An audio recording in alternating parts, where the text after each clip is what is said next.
What else, Papa God? What else, Papa God?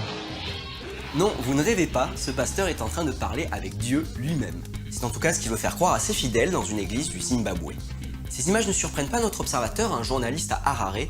Les faux prophètes sont de plus en plus nombreux dans son pays et ce sont aussi très souvent des escrocs.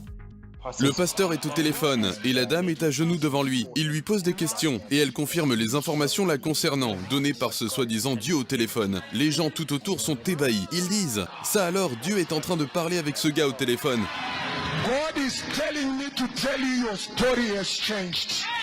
Ce n'est pas la première fois que j'entends parler de ce pasteur. J'ai déjà vu des vidéos qui le montrent en train de marcher sur l'eau. En fait, il fait des tours de passe-passe. Je ne connais pas l'histoire personnelle de cette dame qu'on voit à genoux. Elle a l'air en tout cas de croire en ce gars. En réalité, il est juste en train d'escroquer les gens. Dans certaines églises, on vous dit « Vous voulez vous asseoir au premier rang ?